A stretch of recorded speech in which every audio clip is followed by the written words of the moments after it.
Now before we get into the video, I do want to say a massive thank you to today's video sponsors, and once again that is JerseyFIFA.com. They really do help keep the content on this channel going, and they even sent me a free shirt which you can see on screen here. And as you can see, I got the new Manchester United home kit, and genuinely the kit really is top quality. I highly recommend their product. So make sure to get in a link in the description down below, and now if you use code JerseyFIFA at checkout, you'll get 10% off your order. You get a great football shirt, and you help support the channel, which I really do appreciate massively. Hey guys, welcome back to the AJ Analysis channel, where today we are covering Manchester United's 3-0 win over Sheriff in the Europa League. And I'll be honest, this is one of those games where you expect United to win, you expect United to dominate, so rather than doing a massive tactical breakdown, I wanted to talk about some of my observations from the game, because I think there would have been things that Ten Hag would have been pleased with, but also some things that maybe didn't quite go to plan quite as much. Overall, United played a pretty decent game, and they dominated the ball throughout, highlighted by the fact that Sheriff didn't even have a shot. So first of all, good stuff for United, we'll come on to the counter-press later, but when you stop a team from having a shot at any level, it doesn't matter who it is, that's always impressive. The reason they were able to dominate, because Sheriff sat off so deep. There was the occasional situation where the striker would kind of push up, but he was so by himself that it just took one bit of intelligent movement from Casemiro and United were through.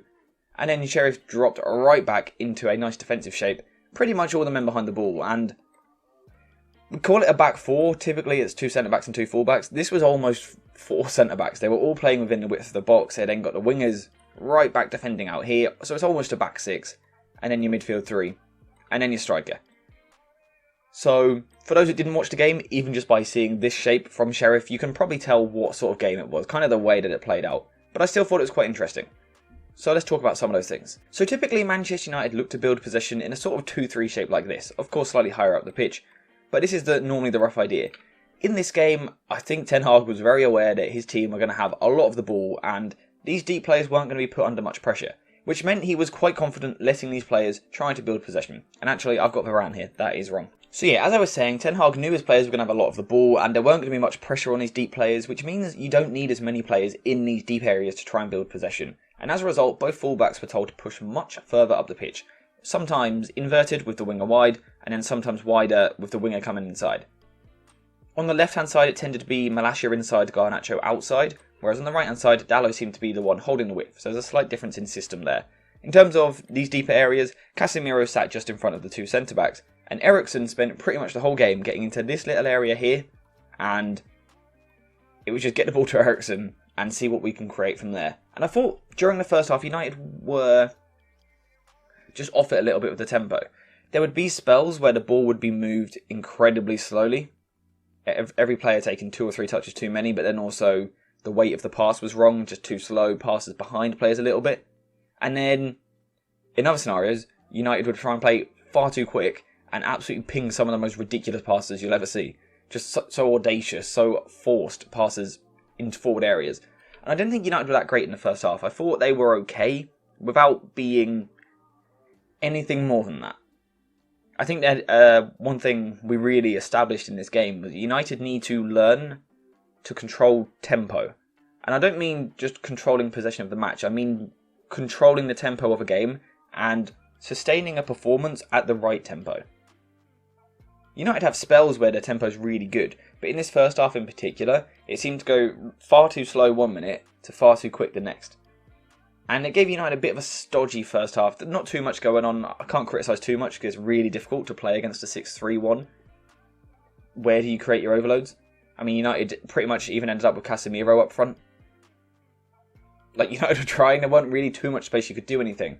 And throughout the first half, I was sitting there saying to someone, these are the games where United need an ability to score from set pieces. United never score from set pieces. They need a set piece in a game like this just to get them going. Open the floodgates a little bit. Because it's one of those games where if you go 1-0 up, chances are you're going to win. 9 times out of 10, United beat Sheriff if they go 1-0 up. And then, of course, I spoke it up. United scored from the corner. Diogo Dalot scored from a corner with a good header. United went into half-time 1-0 up, and then Ten Hag made a couple of changes. Before we continue with the video, I want to talk to you guys about today's video sponsor, anythingfootball.net. You'll be able to find the link to anythingfootball.net in the description down below. And as you scroll through the website, you will see how many great football boots they have from a load of different top brands. And honestly, some of these football boots are absolutely stunning. They're genuinely works of art. And I'll put some examples on screen here. You can see just how nice some of these boots are. They really, really are stunning. But if you want to check them out for yourself, then use the link in the description down below and head to anythingfootball.net. Now back to the video. Just quickly, actually, before I go on to those changes in the second half, I want to quickly talk to you guys about the Antony spin. The situation where he gets the ball on the right wing, in a bit of room, does his spin once, does his spin again, and then passes the ball out of play. I've seen certain commentators, certain pundits, we won't name names, calling it embarrassing, disgraceful. Please can someone tell me what their problem is? He just done a bit of skill and the pass didn't come off. Like, I don't understand the problem. People loved Ronaldinho for it. People love Neymar for it. I really don't get the issue with it. I don't know if they've got a bee in their bonnet with Antony. There seems to be a lot of criticism at him constantly. Anything he does wrong, they love to pick up on it. But the fact that the headlines this morning, when Manchester United won 3-0, or that Antony spun round twice and then lost the ball, I don't get the problem. So if someone could tell me what the issue is there, it would really be greatly appreciated, because I can't quite fathom it. But anyway, now on to the second half changes. So at half time, Harry Maguire came on for Lisandro Martinez, a case of rotation and rest for Martinez, and Rashford came on to Antony. Again, this is a rotation. Antony has started every single game since he joined the club. It's nothing to do with a spin. Get over it. Nothing to do with it. It's not a headline. There's no story there.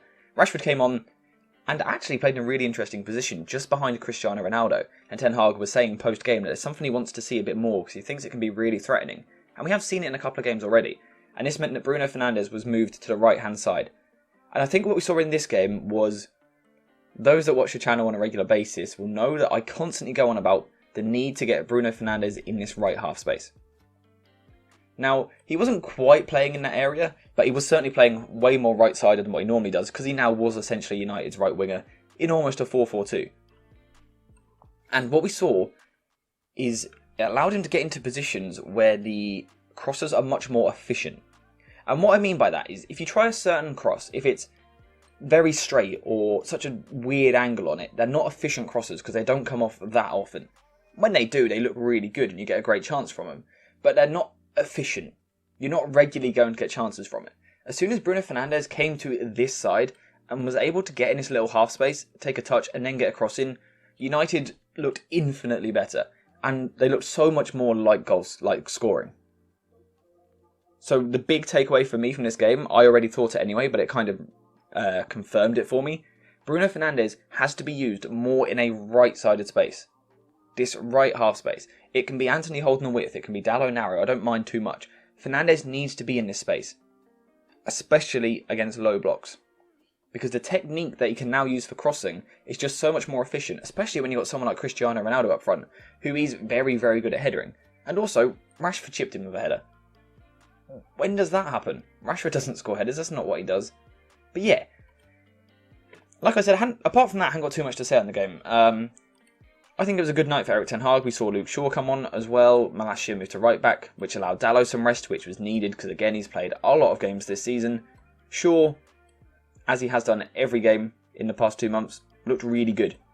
The second he comes on, no offence to Malacia, he done okay down the left hand side. The second Shaw comes on, United just looks so much more threatening down that side of the pitch. It's just an extra quality on the ball, I think. Malacia can be a little bit raw at times with some of the things he does. Shaw brings a more complete quality. He looks a more established player, because he is. It's not a criticism of Malacia. Shaw is just a better footballer going forward at this moment in time. It just makes United look more threatening. Garnacho, speak on him, really good game. In the first half where I was saying United were either playing too slow or too quick, I thought Garnacho's tactical intelligence was really good. He seemed one of the players who was a bit more aware of what speed he was meant to be playing at, which is a really, really good sign to see for someone that young. In what I think were his first minutes this season, certainly his first start, there was a real tactical awareness. Probably the only downside for United on this whole game was that Eriksen and Bruno Fernandes didn't really get a rest. Donny van de Beek came back from injury as well, that was good to see. Yeah, probably the only issue was the lack of rest for Bruno Fernandes and Eriksen. We saw Lisandro Martinez rested, Shaw got some rest at one point, Dalot had some rest at one point, Sancho didn't play at all, Rashford got rested for a half, Antony got rested for a half. It was almost perfect for Ten Hag, really. It couldn't have played out much better. Quite a comfortable win, allowed him to make those rotations. In terms of performance, not perfect.